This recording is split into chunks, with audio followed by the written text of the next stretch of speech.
Okay, this is real. I am really here, and so is Kerri Ho. And I can't even. I'm gonna get some composure because I can't be a fangirl and interview. It's not gonna work. Welcome everybody, and thank you so much for coming. Well, you're not coming. You're not here in my house, or you might be, but you're online, and that's super cool that we have this amazing world that we can do that. We can all meet up on a what is it now, Tuesday evening here where I am. I think it's morning where Kerri is. I think it might be Wednesday morning. She's in Australia, so this is pretty fun. Today, my guest, let's do the very official bio. You'll recognize her. She's all over YouTube. But let me read you her official bio. We'll bring her on. We'll chat. If you have any questions or comments, please feel free to pop them in the chats. We're on Facebook and YouTube. You can just throw those in. Here we go. Kerri Ho. Kerri is an internationally recognized singing teacher vocal coach who has trained over 100,000 people across 50 countries to sing confidently and to find the joy in their own unique voice. Since 2005, she has done this through one-on-one coaching, group workshops, her online vocal academy, webinars, and the Songbird Tree YouTube channel. That's where I first found her, like way in the beginning, and I've just been obsessed. So keeping it cool. Kerri's professional training spans over 10 years and includes a diverse range of techniques and styles. This is the part I love, including Bel Canto, Estill, I think I'm saying that right, speech level singing, classical, opera, music theater with world-renowned music theater teacher, educator, and author, Mary Saunders-Barton. Oh my goodness. Pop and jazz. She's awesome. Kerri is also a dynamic choir conductor, vocal director, creative producer, and artistic director, and also performs regularly as a professional singer. This is where I know we're going to get along really well. Enjoying belting out a Broadway and Disney tune or two. Okay, I got to bring her on. She's phenomenal. Okay, Kerri. Hi. How are you Hi, girl. doing? What an incredible introduction. Oh my goodness. You've done everything. I think I'm just amazed. And first, what Broadway songs and Disney songs do you obsess over? Because I know I just want to know if they're the same as mine. So you just tell me what you obsess over, and we'll go from there. Well, all of them, but my all-time favorite musical of all time is Les Mis. So anything from Les Miserables. Yeah. And in fact, if anybody's casting for the character of Eponine, I am available anywhere around the globe. Right? She is one of the best characters in that show, and you don't think about it, but I just love her song, the song on my own, right? But yeah, other than that, my all-time favorite musical movie is The Sound of Music. Julie Andrews, like who else? You know, who didn't fall in love with Julie Andrews? Like if you hate Julie Andrews, like you might be the one person on the planet because she's so likable and she's talented. She's just beautiful. Exactly. And yeah, Wicked. Mary Poppins is coming to Melbourne soon, which I'm super excited about. And look, I could be here forever, so I will stop there. What about the Disney? I'm thinking it might be the princesses. Yeah. You fill me in. Which one is your jam? Which Disney songs? Definitely Anna or Elsa from Frozen. Definitely Mulan. Yeah. Rapunzel from Tangled. Like honestly, just any Disney princess, and I'm there. Great. Oh, Little Mermaid. Sorry, cannot forget Little Mermaid. Ariel. The best. She is the best. I was going to say, oh, you're new school, like Disney princess, but no, yeah, we're old school. No. Ariel. I just watched that the other day with my kids for the first time, and it was such a good movie. It is. It would have been so sweet. Well, welcome to the show. There's so many, I say this every time. There's so many questions. I must be a real inquisitive soul because there's so much. But where I want to start with you, Kerri, is I always like to talk to vocal coaches about their singing journey because obviously singing bit you first and then maybe coaching later or maybe not. But tell me a little bit about your journey with music because as I read on your website, you kind of went a different direction for a while, a very different direction for a while in terms of career. So why don't you fill our guests in? I know that's a huge one, but you can take as long as you want. Yeah. Okay, cool. So I never thought of myself as a singer for the longest time. Okay. I've always loved music, but I started off playing piano when I was 9 years old, and it was always an extracurricular thing. It was never going to be my main thing, right? So I come from a very conservative Asian family, as you can see. And, it was all about academics, in terms of sports or music or any other things. They were just on the periphery. For me, I never even ever dreamed of having a career that had anything to do with music, to be honest. But I always sung, you see, like singing was something that just came natural to me as a form of expression, right? Yeah. Where I actually started, I guess, singing in public was in church. So, at the age of something, I was, just lucky enough to always be invited to, hey, do you want to do this song solo, or do you want to sing a duet with this other girl or whatever?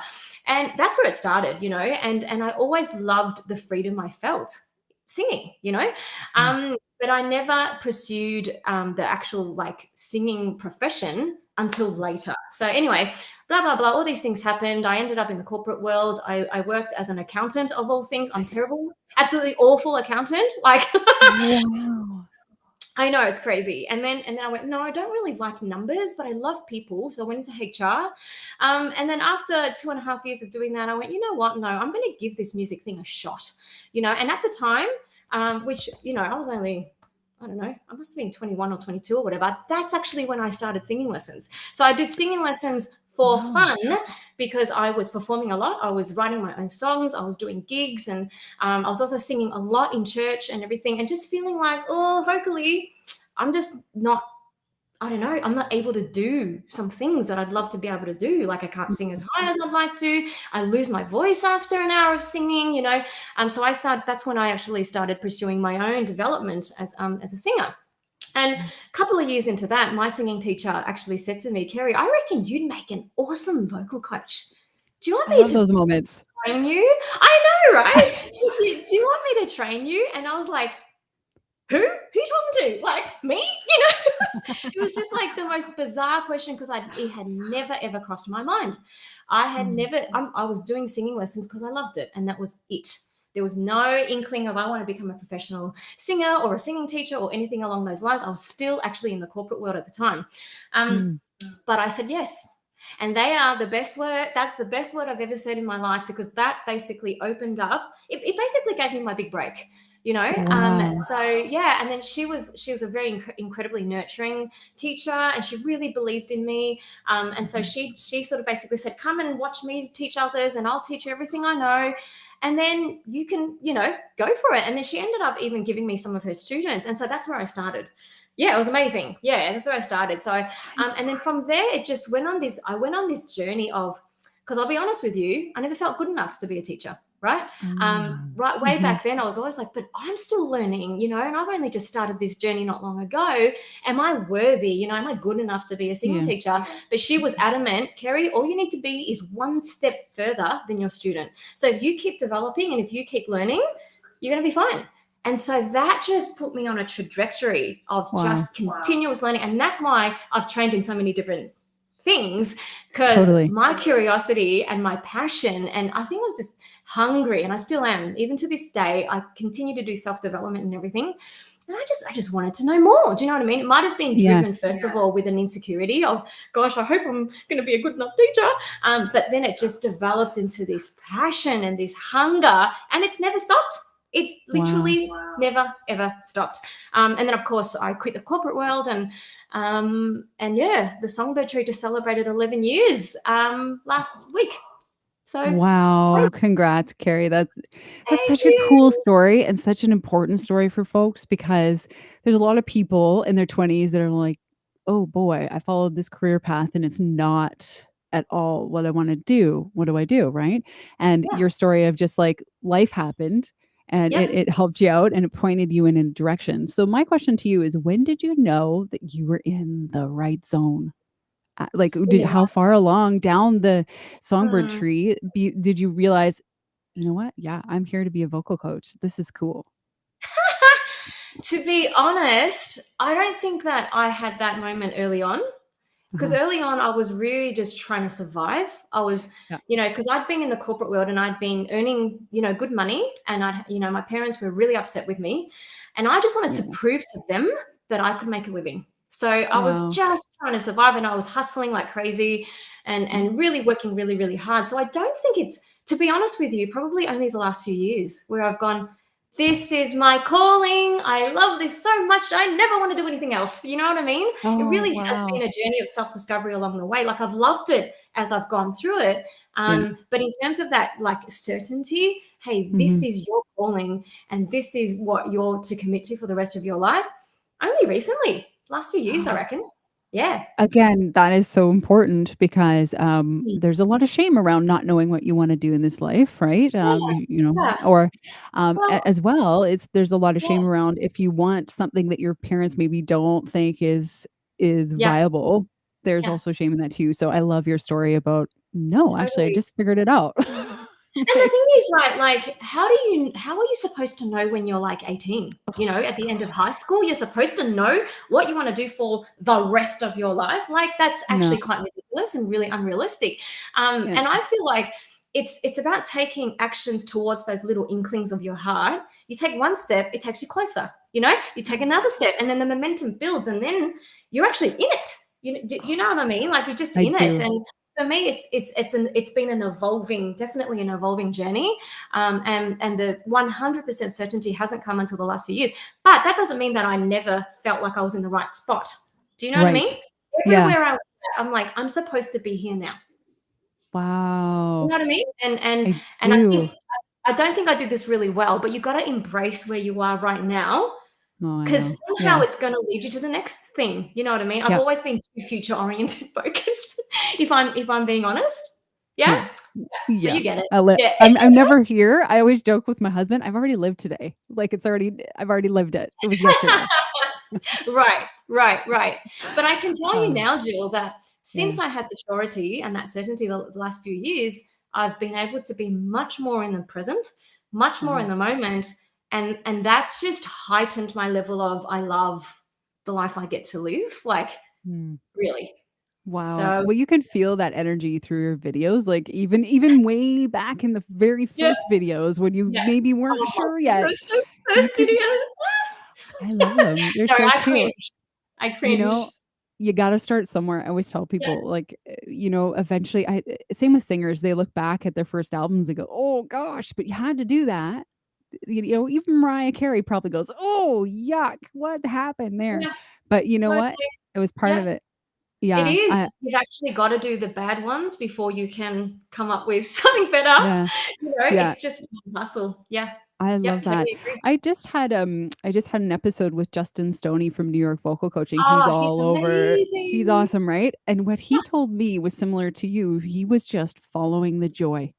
Yep. Like, he did not set up to make this empire that he has. So I'm wondering, is that similar to you? Like, it sounds like you just followed the signs, if you will, the joy, the whispers, whatever we wanna call it. You just kept letting life lead you a little bit where it felt good to go. Would you say that's how you built the song Yeah. tree and the YouTube channel and the all these programs? Mm. Yeah? Well, Yeah. I think, for me, it was a sense of I can't stay where I am and be happy. So when I was in the corporate world, Mm. they got to a point where I couldn't physically get myself out of bed in the morning. And it wasn't because Mm. I hated my job so much. It Yeah. was just something just felt so wrong. And that feeling continued to build and build and build to a point Yeah. where I then felt depressed to go to work every day. And then I was like, hang on a minute, something's got to change. And so that was the starting point, right, of me making Mhm.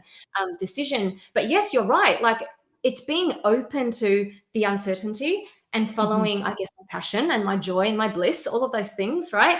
And actually being like feeling the fear but doing it anyway. I know it's very cliche, but it's Love actually it. true, right? We It's true. Yeah, people look at me and go, "Gee, you have so much courage. You quit the corporate world where you were so secure and blah blah blah to do what you love." I'm like, "No, I'm not fearless. I was very, very, very scared, but I Yeah. did it anyway." So it's not Yeah. about just not feeling fear. That's ridiculous. I No. think we should feel fear because if it's Mhm. something uncertain, our body does that in order to protect us, right? That's just Yes. what it is. And because if something really was scary going to happen, like someone's, I don't Yeah. know, chasing you with a knife or something, you got to be able Right. to escape, right? Yeah, yeah. Yeah. You need that healthy fear. Yeah. Yeah, Yeah. that's right. That's right. Yeah. So for me, it's been whenever I felt an inkling that, hey, I really want to do this, and it's a bit scary, but doing Mhm. it anyway, And then that will come up again later, and I do it again and again and then again. And it's those steps that have taken me to where I am today, for sure. Yeah. Oh, But yeah, in yeah. terms of the YouTube channel, so look, I just Yeah. had a dream to impact singers around the world. That was the dream. Yeah, it was very simple. I didn't know how. But then, this YouTube thing, okay, I'll just post a video and see what happens, It was, and my first video was, honestly, I really hope no one sees it. I really hope you didn't see it. It's so I'm gonna bad. go see it after this. It's so bad, seriously. Like, Oh. production-wise, it was probably blurry and all sorts of really weird stuff. And I was probably nowhere near as confident as I am today. Yeah. But I put that video out, and then nothing happened. Like, probably, my best friend viewed it, and me. Like, that's it, right? Not even my mum. Anyway. Me too. It's okay. Me too. Yeah. And then, but it was that sense of, I've just got to be consistent. And so I did. And then for 10 months, nothing happened. It was honestly like crickets. And I thought, I'm wasting my time. This is just not going anywhere. And then suddenly, bam, at 10 months' time, because I'll remember it as clear as crystal. There was a girl named Jessie in the US. She just messaged me and said, hey, do you do Skype lessons? I'm in America, but I'd love to train with you. And then that was the snowball that went, just like singers from all around the globe asking for lessons, and which led to me building programs, because people were like, do you have a program? And I'd be like, no, what's a program? And you just kept following the signs. Oh, yes, Kerri, I love it. Exactly. People asking for what they actually wanted to see from me, and me going, maybe I'll do a program. You know what I mean? So it's kind of been just this evolving journey, but it started with a big dream to somehow impact singers across the globe. Yeah. Yeah.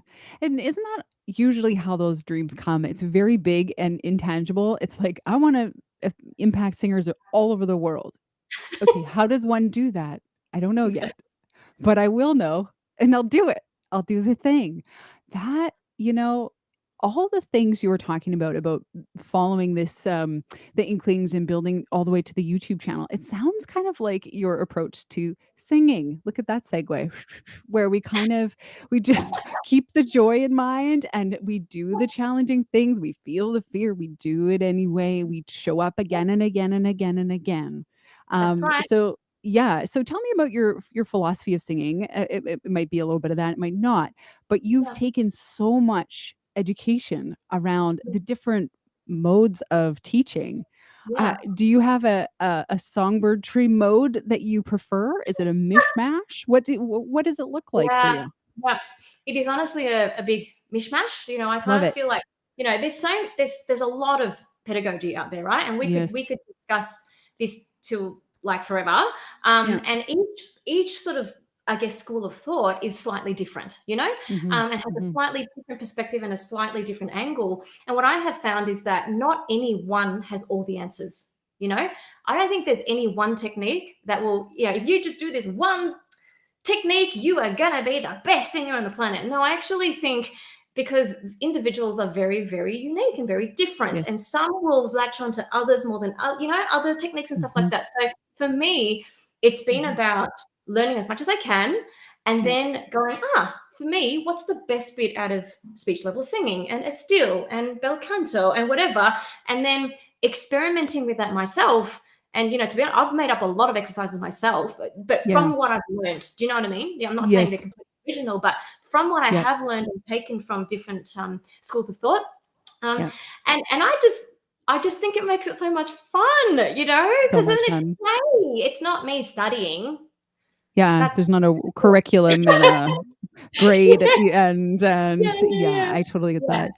And there's an element of intuition in this line of work, right? You do have to go, okay, this person here and their learning style, they're going to do best with this, but I need to make up an exercise around that. So here we go, right? Like, just trusting 100%. That.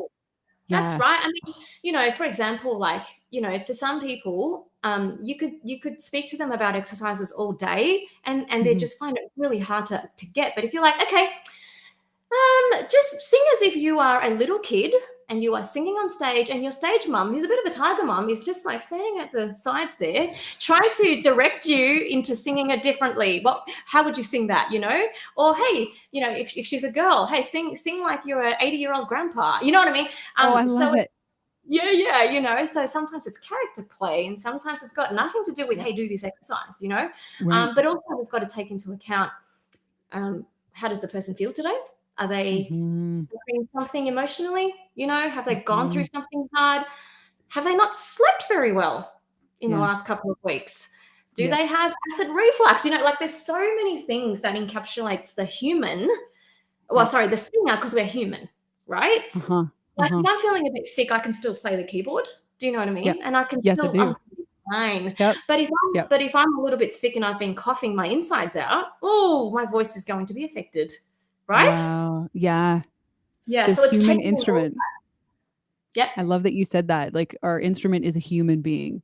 So that isn't just vocal cords and lungs and like there's a lot going on.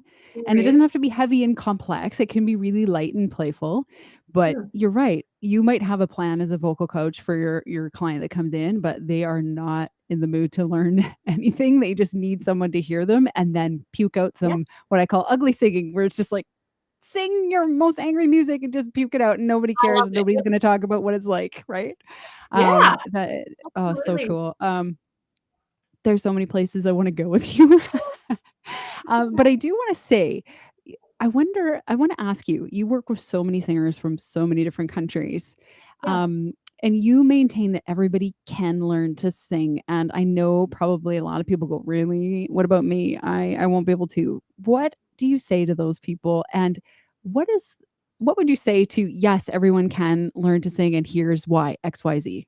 What is the response? Well, first of all, case in point, because like I told you, I never thought of myself as a singer. And though I loved to sing, I had a very small range. Like I'm not kidding you. My range went up to about G4.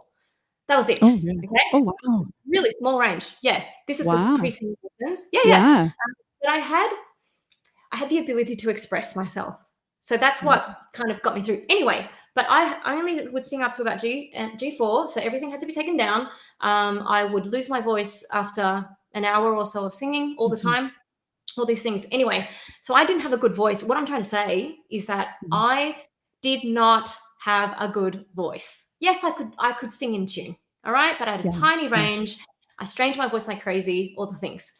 And then I learned to sing. And now I can very proudly say that I can sing above a G4. Yeah, you can. I've heard you do it multiple times. Yeah. Right. And you know, and yeah, and I've come such a long way, and it's because I didn't subscribe to the thing of, well, don't you have to be born with natural talent, you know? So I would say that natural talent is really, really, really overrated.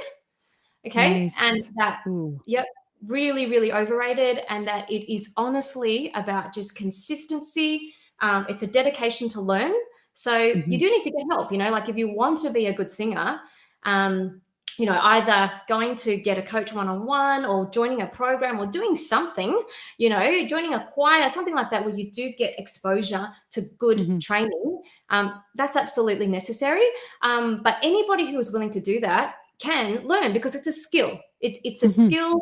It's a, you know, it's very muscular in terms of like physiologically and anatomically and whatever, right? Yeah. And you can learn how to actually use all these muscles, right? You can learn to lift the back of your tongue or to lower your larynx or to heighten your larynx or whatever it is in order to get the tones that you want. You can also train your ear if you feel like you're tone deaf, which, to be honest, many people will say to me, I'm tone deaf. I'm going, I don't think you are. You know? No. Yeah. So minimal. Yeah. Right? Yeah. In all of my years of training singers, honestly, I can count it on one hand in terms of people who've really struggled with pitching. And then I've been able to help them overcome that. You know, it's trainable. Everything is trainable. But it's just about, hey, do you have the passion to learn? Do you have the correct, I guess, tools to learn? So a good teacher or a good course or whatever it is. And can you dedicate time to, you know, and it doesn't have to be hours and hours every day, by the way. I just want to say that up front. You know, can you dedicate a little bit of time as regularly as you can? You know, that fits into your lifestyle. Yeah. And if you can, you can learn. You got it. You just hit the thing on time, and I wanna unpack that myth for a lot of people as they think, "Oh, if I start singing lessons, I'll have to sing every day, and I just don't have the time." So Yeah. I wonder if you can unpack real quick, and I know this is very general, and it really depends on each individual, but what Yeah. does a beginner's practice routine look like? How many days a week? How much time? And versus an intermediate and a pro? Like, how would you Right. kinda differentiate? Yeah.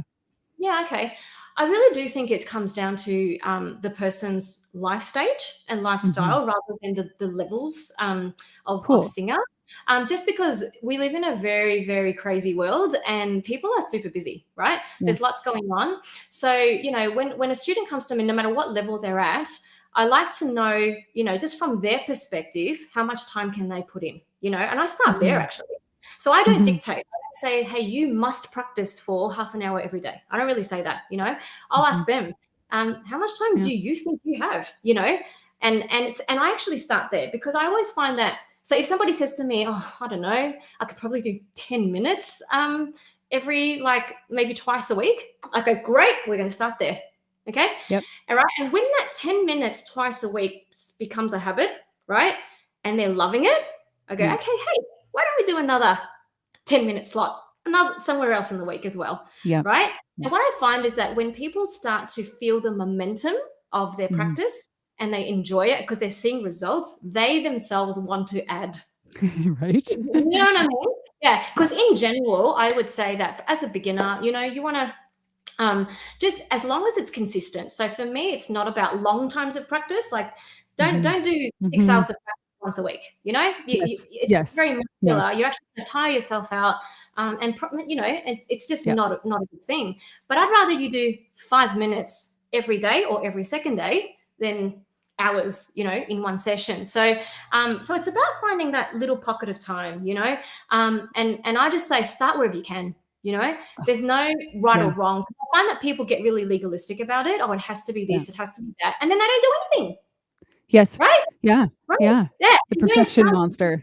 Yeah. yeah, doing something is always going to be better than doing nothing, I right? just Because I'm for some so you're people, they're hitting on all so or many. Yeah. nothing. You're hitting on so many big truths today. I love juicy conversation like this. I love unpacking myths, and Right? I love making Yeah. things accessible for people. I think I'm Yeah. obsessed. I don't know if that's a job, but that's what I love to do. I love In it. addition to singing, I love that. So, Mm. there's a few things that I want to ask you about. And first, because we're on to warm-ups and practice routines and what they look like. I think I kind of want to go to what does Kerri Ho's practice routine look like? What does that Yeah. look like for you? What does your warm up look like? Is there Mhm. full body exercises? Is there Mhm. breathing through a straw into water? What can you share with us, Kerri? Okay. Yeah, sure.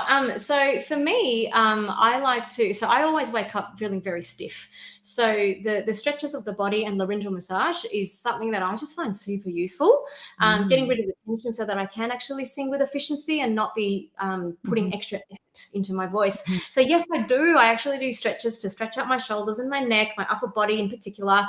yeah, And then I do laryngeal massage. So just massaging all, the muscles in the jaw, the masseter, the temporalis, medial pterygoid, and also just like the laryngeal structure itself. yeah, So near the hyoid bone, which is right up here, and around there, there's just so many different little tiny little intricate yeah, muscles, and so just doing little things like very gentle circles up and down, and just like kind of soothing the whole laryngeal structure down, and bending it, not bending it, like sort of leaning in one way and holding it for 3 seconds, and then that kind of yeah. thing. This muscle here is a big one. It's the SEM.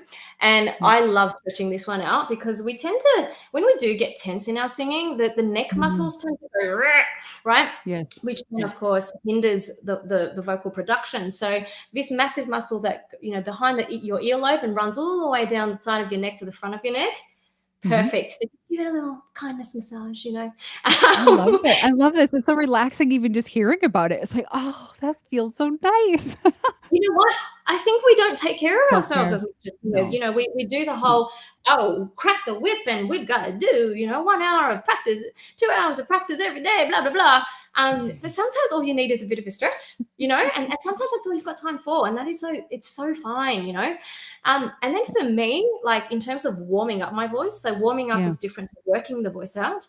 Nice. Warming up, I'm just trying to get blood flow, to the muscles, because this is all very muscular. So just like an athlete doesn't just go wake up and straight into a marathon. No, they stretch their body, they get it ready, lose some limber, and then they go, cool, now I'm going to start running, right? Same thing for singers. We are vocal athletes, and it doesn't matter what level of singer you are. You're still, if you sing and you practice, regularly and stuff, you're a vocal athlete. So you need to do the same thing. You need to get blood flow to those muscles. And so I love to do some SOVT, which is your semi-occluded vocal tract exercises, which of course you would know all about. But it's those exercises where, you kind of close your mouth. So whether it's a or a with the tongue, or a or ng, right? Or a and then of course the straws. Don't have my straw here in front of me, but the straws in water, the fat straw, the bubble tea straw in water, deep in water, is the most therapeutic, like in terms of loosening the muscles around as well, the vocal folds, but also of course getting the vocal folds, just vibrating in a very optimally easy way.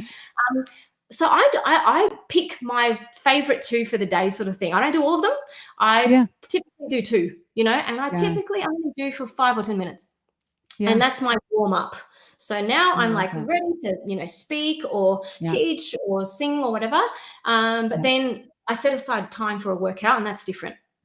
So I don't know if you want me to go into it here, but No, I love that. If there's more to share about what you do every day, I'm loving it. So what's your workout look like, Kerri? Is it just this is my bucket list song I want to do today, and I'm rocking out, or what does it look like? Or do you do more exercises?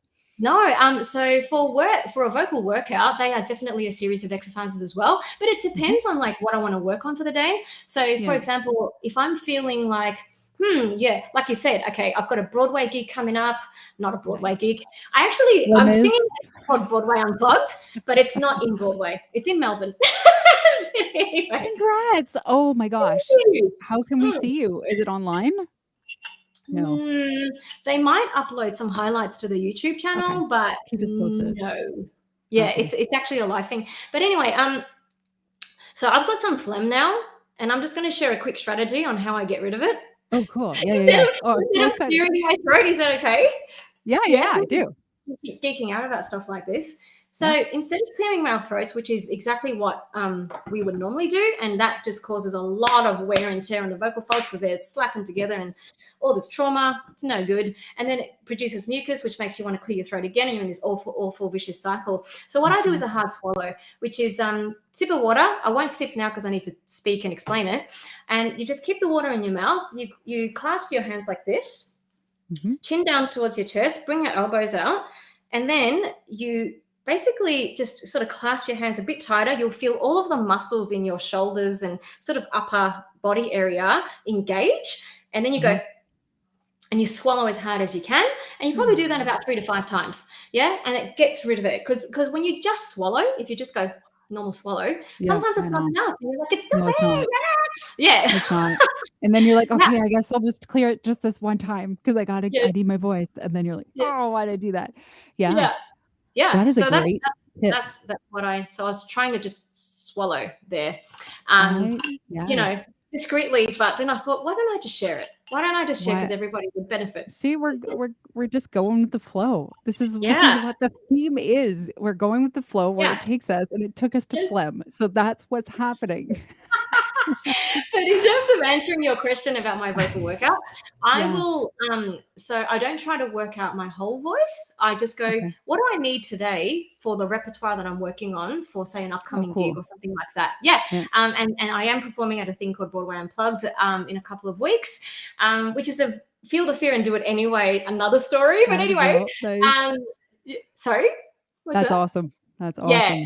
Anyway, for something I randomly auditioned for, feeling like as if I'm going to get this, and then I did.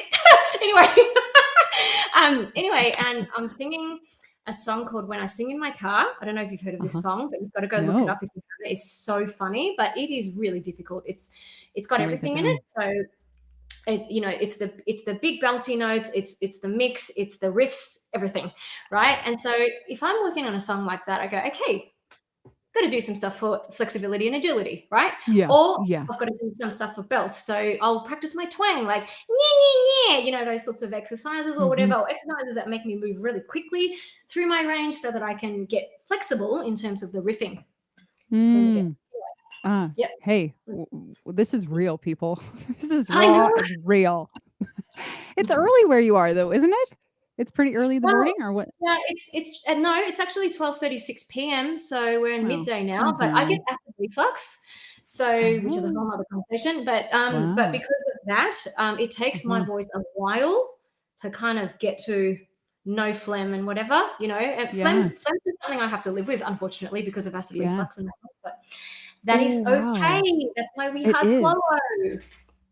It is okay, and it's so inspiring for folks that think, "Oh, I have acid reflux, so I can't do this for a Mm. living because my voice will be ratched." No, No, look at no. Kerri. Hard swallow exercise. Look at her go. Hard swallow, yeah, and look, medication, like I take Yeah, antacids at every meal, and my doctor's yeah, just prescribed me some, yeah, medication that I have to take on top of the antacids, and I just have yeah, to, like, it's yeah. because otherwise my voice breaks everywhere all the time because, when Wow, acid reflux is literally like the acid is splashing. yeah, it's like it's in your larynx and it's causing Mhm, inflammation. So, you're not a mhm. bad singer if you have acid No, reflux, struggling with no, it, no. no, But we you're can not. I Mm. have so Yeah. much empathy for folks that tell me this because when I was pregnant, both times I had major acid reflux and my voice was like Oh, this all the time. I was yep. like raspy and Kathleen Yeah, Turner voice, which really freaked me out because yeah, it was a lot of workout, warm up and workout to get those high notes out because of the, yeah, ooh, right? So I hear yeah. you on that. Oh my gosh. So here's I'm gonna do a rapid fire eventually and ask you a bunch of technique questions and you just like answer a Okay, few of them really quickly. But before that, sure.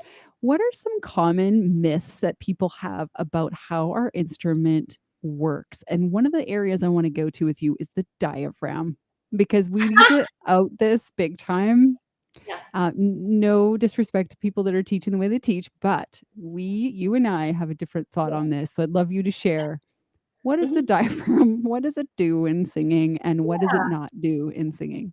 Thank you. Yeah, sure, sure. Yeah. So first of all, we don't sing with the diaphragm. I think there's a lot of language out there, that is like, "Sing with the diaphragm," or "Sing from the diaphragm," or something. From It's the like you diaphragm. Yeah. physically can't because, Yeah. um, the diaphragm is basically okay. So it's a thin-sheeted muscle that's sort of around here, right? Mhm. Yeah, and it's basically a respiratory organ. So when we're actually breathing in and inhaling, taking in our breath for singing, that's when the diaphragm's working. It's switched on then, right?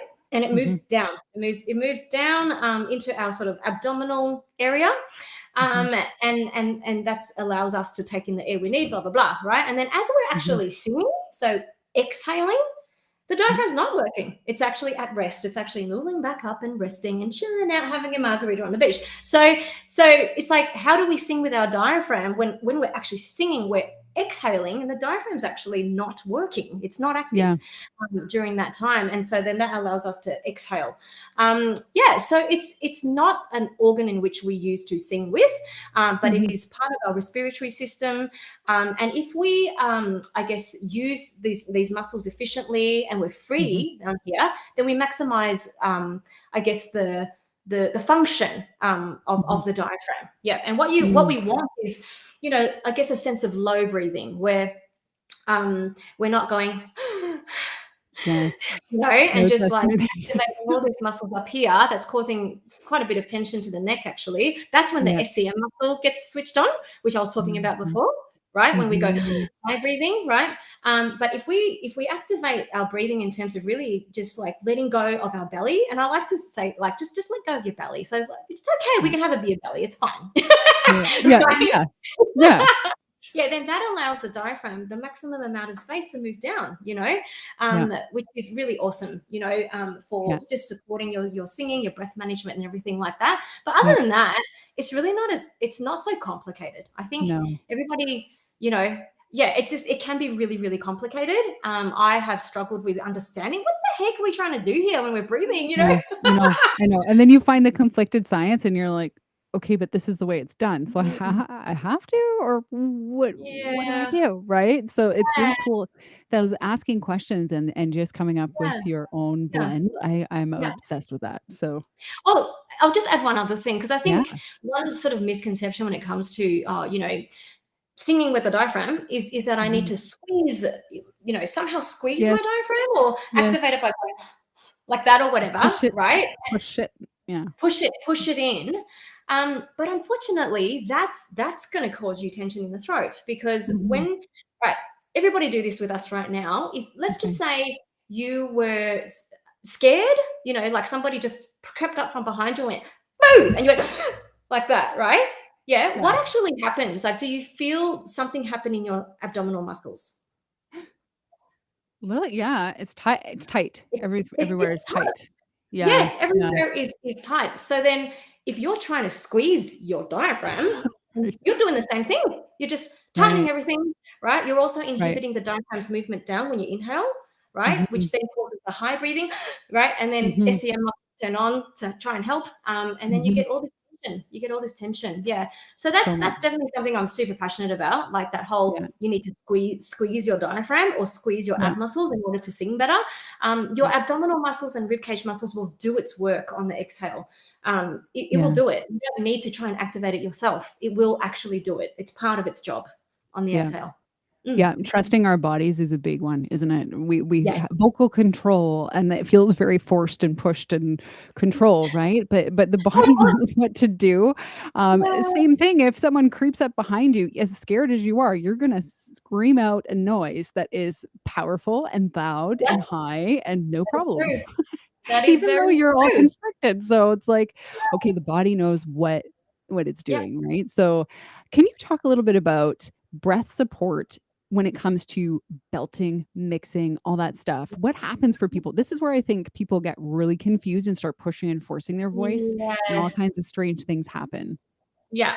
Yeah. So the first thing I'd say to that is, especially for belting, you actually need less air than you think you need, right? We I all love think, that. but yeah, right. Like it's powerful and it's high and it's loud. Shouldn't I force more air through, in order to Mhm, get there?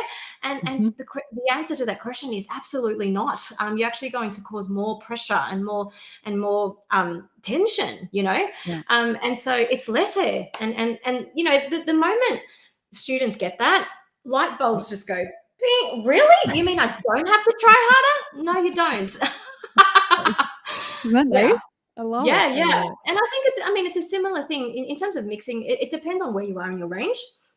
Mhm. The higher we go, actually, no. Depending on the quality of voice we're using, right? If Yeah, we're more chest oriented, if it's more chest voice, chest mix, that kind of thing, we need less air. So it's the same as belting, right? We need yeah, less air. But as we sort of get a little bit more heady and we get into the head mix and head voice, then we need more air, right? yeah. So yeah, does that answer your question? It totally does, it totally does, Yeah. because, Mhm. the number one thing that people do when they hear those big, Whitney Houston or Freddie Mercury notes is they push and Mhm. love their hearts, because you know what? You need to go all in on those notes, because if you Mm. don't and you hold back, it might not come out. So, we're Yeah. going all in, but we're going so far and so much power that we end up blowing our voice out in, like, 15 minutes, right? So, Right. this is really helpful for folks to realize, like, less air. Less Yeah. air. Let your body do some of that work for you, because that's Yes. how it's designed to do it, which is super cool. When I tell people this, they're like, "Really? Less to make that big sound?" Yes, I less. know. Yeah, Less. exactly. It's very counterintuitive. It's very It is. counterintuitive. It is. Yeah, It is. automatically think big Mhm. sound, more breath. Yeah. But Yeah. no, that's quite detrimental actually. Yeah. It'll, like I Yeah. said, it'll blow out your voice. Yeah, you won't Oh, be able to sing for long. Yeah. um, let's do vocal care. There's some like top 3 tips that you have for vocal care. I mean, obviously warming up and taking care of your voice in that way. Mhm, Let's just mhm. call that a given. What are some 3 other Sure. tips that you can give folks that Mhm. will Yeah. elongate their practice and have the endurance that they're after? Yeah. The first one I would say is steaming. Steaming Mhm. is so good for the voice So because it's good. direct hydration, right? Yeah. Yeah, because like we could Yeah. drink water all day and we should, I'm not Yeah. saying we should. We have to Yeah. drink water all day, but it doesn't.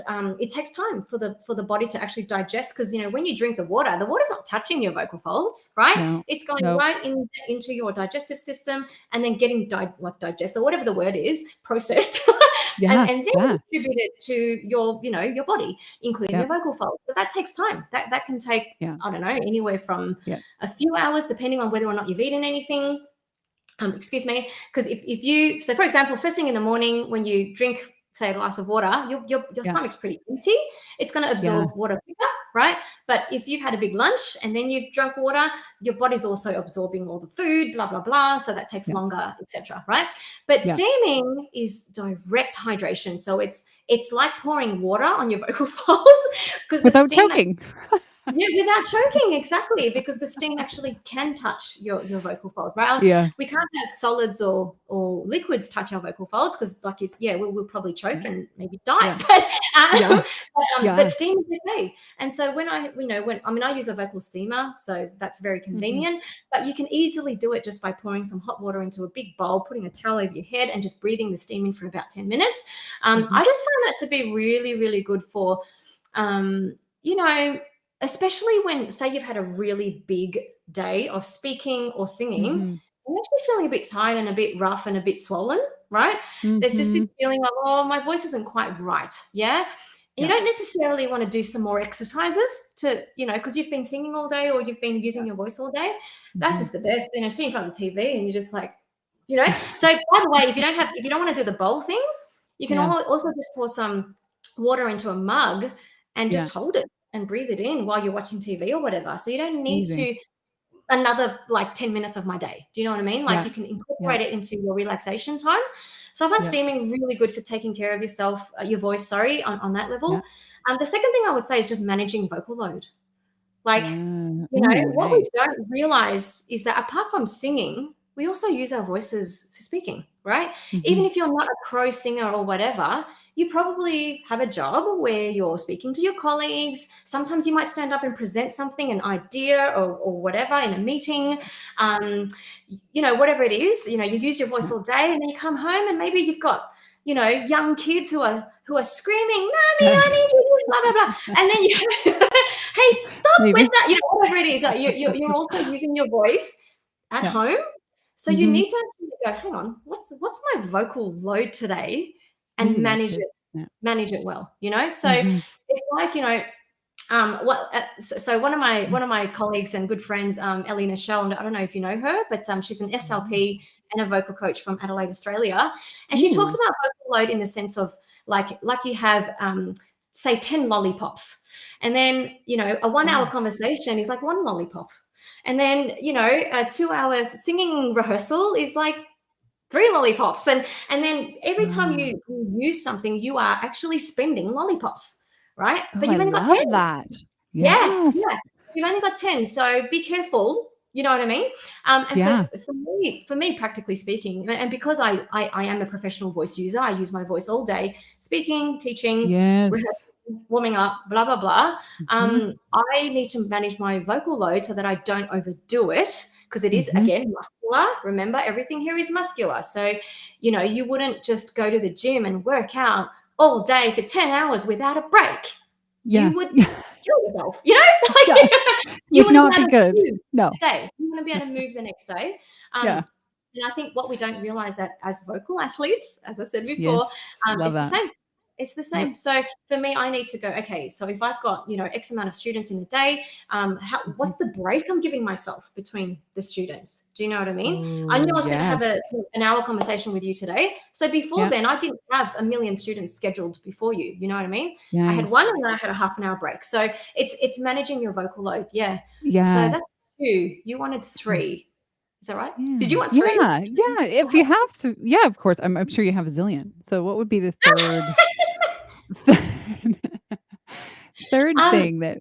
I think the third thing is pertaining to acid reflux, just because that's just such a thing for me, and that is knowing the foods that actually can activate that for you. So not, because generally speaking, it's the spicy foods, it's the acidic foods. But you know what? For some people, it's not. For some people, you know, eating something completely different will activate the acid reflux. But having, you know, orange juice is fine. So so I'm going to say, even if it's not to do with acid reflux, as a singer, to take care of your voice, be mindful of what foods do to you. You know, so what you're ingesting into your body, and what's the reaction? Do you then start feeling really phlegmy afterwards? Right. And if you do, maybe that one you want to avoid before a rehearsal, for example. It doesn't mean you need to cut it out of your life, you know, that kind of thing.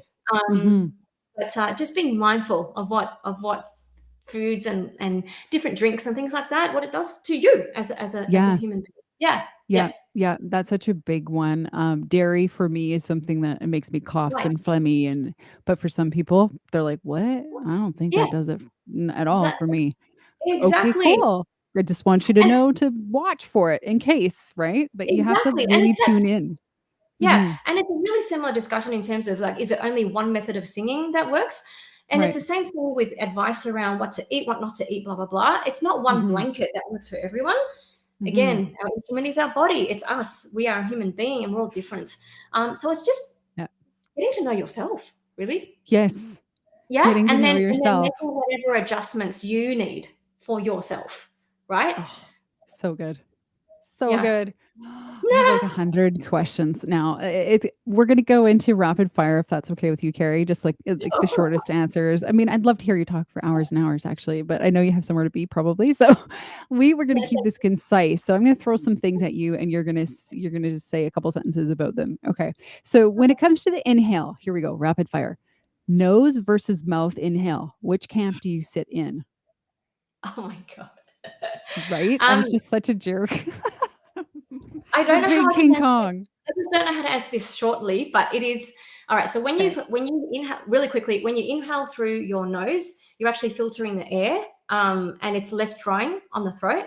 So but when you sing, you have to keep on opening your mouth. So Yeah, you know, I so know. you can't just do just the nose. It's just unrealistic. There's sometimes when you need like a quick burst of air quickly, and you won't be able to do that through breathing in the nose. So then breathe through your mouth then. Do you know what I mean? But otherwise, if you can, mostly through the nose. I love it. I love it. And the mouth secondary breathing apparatus. So when you have a cold and it's all stuffy, you just go ahead and breathe through your mouth that day. But as long as your voice isn't sore, you're good to go. But yeah, it may not be pretty, but there we go. I love that. What is it? Open versus closed throat, and how do we know we're doing the either? Oh How do gosh, we this know? is a big one. I know. I'm rude. 2 sentences. No, you can take as long as you want. It's an Okay, so important for one. me, yeah. So for me, an open throat is about the pharynx being wide. So that's the back of your throat being wide, and not having your false vocal folds closing over your true vocal folds. So that's like another question. What's false vocal? Anyway, I'm just going to assume Wow. everyone knows. Or should I Yeah, explain? sure.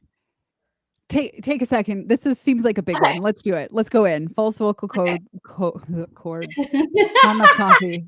It's okay. Not It's enough okay. It's coffee. okay. So we have two sets of vocal folds. The true vocal folds, that are the ones that you and I use when we speak and we sing. They vibrate, make sound. Hooray, everybody's happy. But on top of those vocal folds sits another set of vocal folds that we usually don't know about. They're called the false vocal folds or the ventricular folds. And they are there as a protection mechanism. They're there to help you not swallow down the wrong pipe and therefore choke and die, that sort of thing. But they get activated when you're scared. So it could be someone is chasing you with a knife, or it could be that you're scared of a high note. Right? The body doesn't know the difference. Just when you feel scared, the false vocal folds go, I'm going to protect, close. And when they close over your true vocal folds, the true vocal folds are like, I can't vibrate. Right? And Wow. then you need to put more effort into singing, right? And so wow. for me, an open throat is a retracted vocal, false vocal folds not being closed over. In other words, they're retracted or they're open, right? And a really great trick for that is just do that, Oh, just I do love that. it. And retracts. Oh, cute. Yeah. I love that. I'm being so mean and being like 2 sentences, Kerri. These are huge topics. We're Yeah, gonna they're have you really good back questions, because they're Bill. huge. Rude. I know. I'm being a little bit selfish. There's so much I want to talk to you about, so I'm trying to fit it all in. But if we can't, No, part it's 2. all good. Swallowing muscles. Mhm. What we don't want them to help us. So what do we do if they're helping? How do we know if they're helping us, first of all? And second of all, what are some exercises to get them to relax and be by swallowing muscles? Let's just say larynx. Let's just say that. Yes. Yeah. Uh-huh. Yeah. Yep, sure. I think, like when you sort of smile, or a little bit of a sort of high sigh feeling, like Yeah. that sort of thing is very helpful. Sometimes a yawn is also very helpful for that. So just going, Yeah. because that sort of the other way, it moves the larynx down rather than up, Mhm. up Mhm. to. But Yep. just the danger with the yawn though is that then you start thinking like you have to sing with a low larynx all the time, Yes. and that can be very and that can be very inhibiting, because what I Yeah. find is that singers often feel like they don't sound strong enough. Like, I don't have enough Yeah. bass or resonance in my tone, and so they Mhm. sing like this all the time. Very beautiful. Thank you very much. But actually, we don't always need to sound like that, and that can be Yeah. quite inhibiting. And sometimes that makes our Yeah. tongue depress down onto the larynx, and then you can't sing high. Like, why can't I sing high? Because the tongue's down on the larynx. And anyway, Yeah. I've gone on a whole rabbit trail. What was the question? Oh, swallowing. Swallowing muscles. Yeah. Yeah. So So I some said tricks to what I was trying to say was that yawning is good, but not overdoing it. yeah. Not Yeah. overdoing it. Yeah. Yeah. I said what the smile, laughter, Yeah. that kind of thing I find really helps. Yeah, that's And awesome. doing exercises that make you sob. So like like a puppy Oh. dog whimper, or a like a where's my keyboard? So mom, mom, mom, mom, mom, mom, mom, and you're crying it I out. You're not love just that. going mom, mom, mom, mom, mom, mom, You mom, mom, mom, mom, mom, cry. mom, mom. Yeah, Yeah, things like that. cry on the notes. I love that so much. How do you break someone of thinking up for high? Because that does affect our whole body, Oh including yeah. the larynx. So what do you show people? How do you break that one? So I like to get them in their bodies with that one. So Mhm. most of the time, what you'll see singers do, and I do it too, Mhm. is reaching either up or Yeah. out with their chin, Yeah. the neck and Mhm. everything, right? So I just get Mhm. them to do a squat. At the high note, Oh, just squat it down for me, squat it down. Yeah, squat it Yeah. down, or pretend you've got a ball, or give them an actual ball and just throw the ball. So Oh, because I it's a love downward that. movement, yeah, Yeah. or like a lunge Yep. forward. So basically, what I'm Yeah. what I'm doing is do something with your body where you're going to move down. So Oh, it's the opposite. yes. It's a complete Yep. opposite of what you're wanting to do, which is reach up for it, right? We're Yeah. going to come down. Yeah. Yeah. And eventually, let's just be clear to everybody watching, you won't have to squat every time you do a high note for the rest of your life. Oh, you do? Eventually, No, you should. you You'll could get a for standing ovation. You'll get a standing ovation every time. although No, I you can think make why it a bit not? more theatrical. You can make it a bit more theatrical, you know what I mean? Like, have the I microphone love get well, down. and then you start thinking about every concert you've ever seen, you're like, "Wait a minute, there's a lot of squatting going on." Yeah, Okay. yeah, yeah. No, but seriously, don't you see people bending down a lot? And it's like part Yes. of the vocal Yeah. expression. But Yes. it's actually really Yeah. helpful too. It's I do. grounding. Yeah, it's so good. It's so good. Oh, the soft palate, to lift or not to lift? Ah, What's your stance on that one? it depends on what sound you want. If you Ooh, are playing nice. Linda in Wicked and you want a nasal sound, then you actually don't want to lift it, right? Mhm, If mhm, you do not want nasality at all, then you do want to lift it. But also, there's different levels, right? You mhm, could have mhm. a soft palate halfway lifted, so you get a Ooh, little bit of yes. nasal resonance, Yep, and but not total nasal resonance. You know what I mean? There's all these yep, differing levels. Yeah. For me, in general, yep. I like to have it part way. You know, lifted. Part I way. actually, so a lot of people go, I don't want to sound nasal. Nasal's Yeah. bad. Yeah. I don't agree. I don't agree. I think having some level of nasal resonance is Yes. actually really protecting of your throat. It really is. Yeah, It helps you yeah. to not shift from your throat. You're actually relying on the resonance here. Mhm. And I mean, we can get into a whole discussion about twang and all other things, but That it's was it's next. but we Let's won't. go there. That was next. Seriously. We can. You could say twang. That was my next question and final question. So twang was my next one. So you might as well Oh, just jump that in cool. there if you want to. Yeah, yeah, yeah. Yeah. Yep. Oh no, so I was just going to say that with twang, it can be nasal, and it also doesn't have to be nasal either. So that's the first thing that people need to understand. Because a lot of times people think that, oh, if I'm going to sing with twang, then I'm going to sound really nasal and ugly, and it's really disgusting, you know. But no, it's not the end. It's a means to an end, right? It's actually got nothing to do with nasality if you don't want it to, because it's all about the AES, which is the epiglottic sphincter. So smart. So smart. No, I just like saying that because it makes me sound smart. But it's like it works. The one it works. part I can say, you know. Anyway, AES, that's fine, AES. right? Okay. But it's just a narrowing, right, of the tissue right inside your larynx, and so it filters your sound through a very small space, which then heightens acoustically, makes everything louder. But it doesn't cause any tension on the throat. That's why we love it. Right? So it gives you all the power, all the intensity of emotion, all the projection that you want ever, but you feel nothing. You're like, I didn't have to push. I didn't have to. I know. Isn't that magic? Isn't that magic? I always say it almost feels like you're lip syncing, but you're super into it. Like the energy's there, but it feels so easy in a way. Like, and magic. that is what singing should feel like in terms of how it feels on the vocal fold or the throat level, right? Yeah.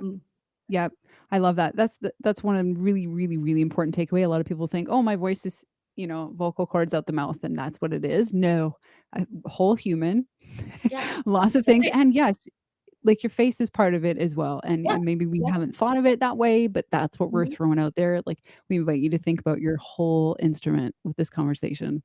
Yes. 100%. Oh, girl. Oh, well, you are just a delight. And I know we're out of time, but I really want you to talk about your Black Friday sale, because I think a lot of people will be really excited about it. So can you share real quick what's going on and how that people can sign up for it?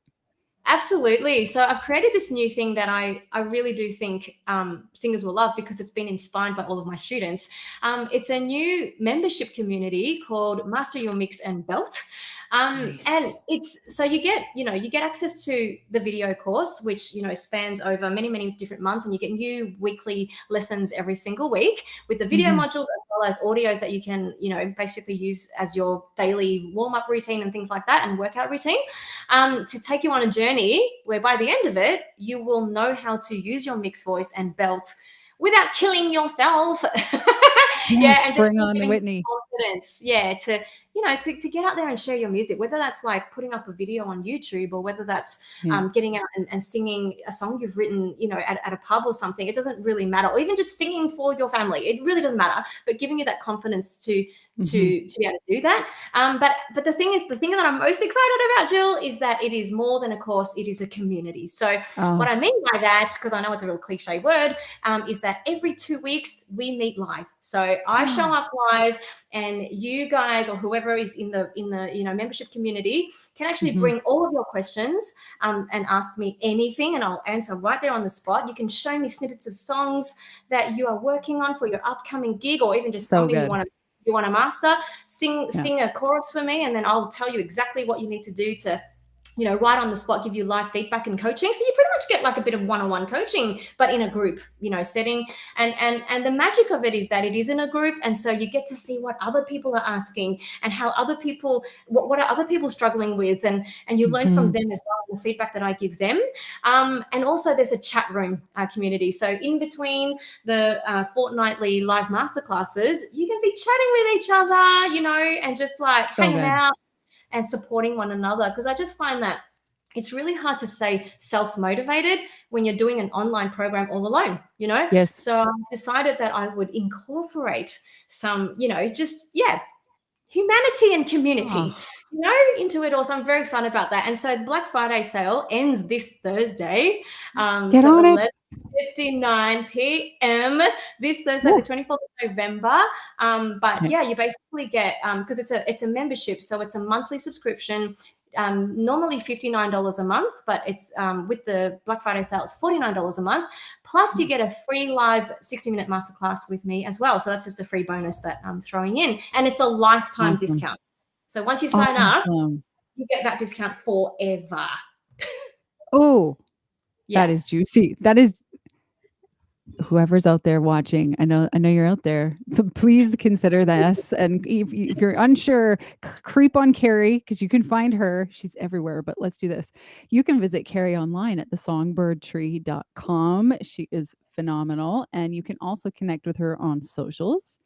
At Kerri Ho Coach at Instagram and at the Songbird Tree, YouTube and Facebook. Tons of videos on YouTube.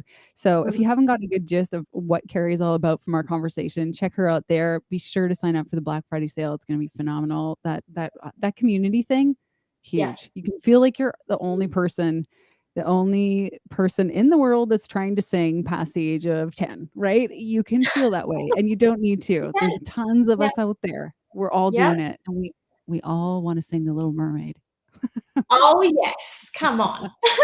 Oh, Kerri, well, thank you so much for everything. And I'd love to have you back sometime. So let's stay in touch with that. And take care, my love.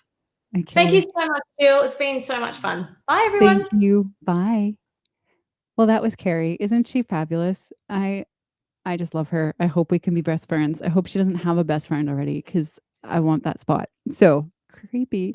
Anyway, thank you so much for watching today. You can find out more about our upcoming podcasts at our website, voxsana.co, and our Facebook page, voxsana.co as well. Plus, we are also on YouTube, as you probably are watching, in the same handle there.